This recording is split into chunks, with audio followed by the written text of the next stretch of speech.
You know, the U.S. and the international community, with respect to North Korea, has actually had a pretty good week. We had a unanimous UN Security Council resolution to strengthen sanctions against North Korea, with China and Russia joining us in that vote. And then at ASEAN, there are a lot of strong statements coming out of ASEAN that I think also reinforce that the global community has expressed its view that North Korea really needs to stand down this program. So I think in response to that, the North Koreans' rhetoric has just ratcheted up louder and louder and more threatening. So I think what the president was doing is sending a strong message to North Korea in language that Kim Jong-un would understand, because he doesn't seem to understand diplomatic language. I think the president just wanted to be clear to the North Korean regime that the U.S., unquestionable ability to defend itself, will defend itself and its allies. And I think it was important that he deliver that message to avoid any miscalculation on their part. Well, one of North Korea's responses was to say it's going to direct missiles at Guam. That's exactly where you are headed right now. Would you consider rerouting? Well, look, the North Korean missile capability can point in many directions. So Guam is not the only place that could be under threat.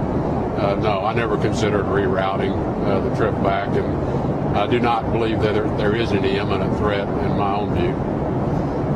Do you think there's a longer-term threat, specifically about Guam, but against the region in general? Well, I hope not. Again, what we're hopeful is that this pressure campaign, which the entire world now has joined us in, and with the engagement of China and Russia, two of North Korea's closest neighbors, that they can begin to persuade the regime that they need to reconsider the current pathway they're on. Think about engaging in a dialogue about a different future. Have China and Russia been helpful at all to you in the last 24 hours? Have you spoken with your counterparts, and have they helped in any way? Well, I haven't spoken to them since we left Manila, which was, I guess, about a day and a half ago. But we had direct discussions in Manila about the situation. I know that they were having talks as well with a representative from North Korea.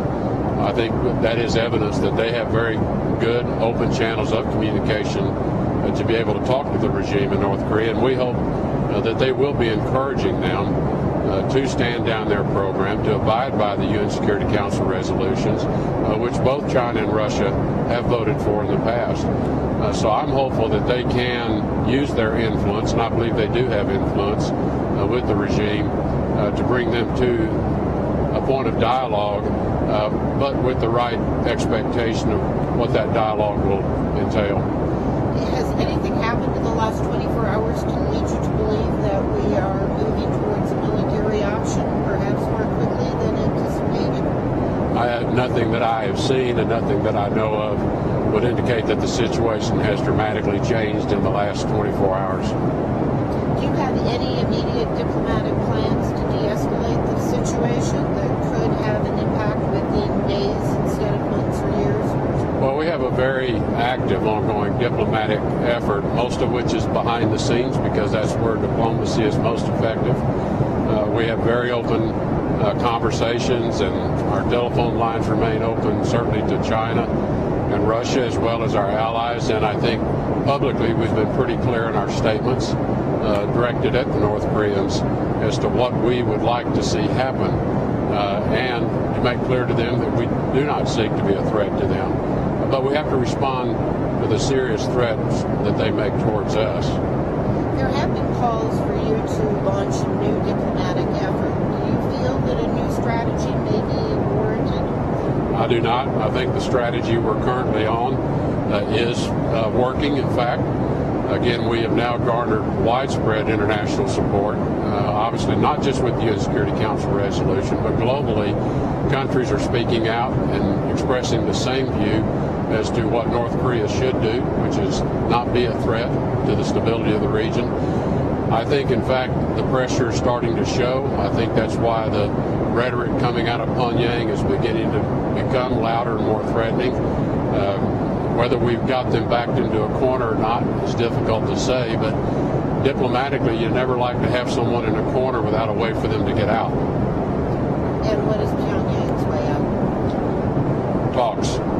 Talks with the right expectation of what those talks will be about. Do you have any advice for Americans? Should they be worried?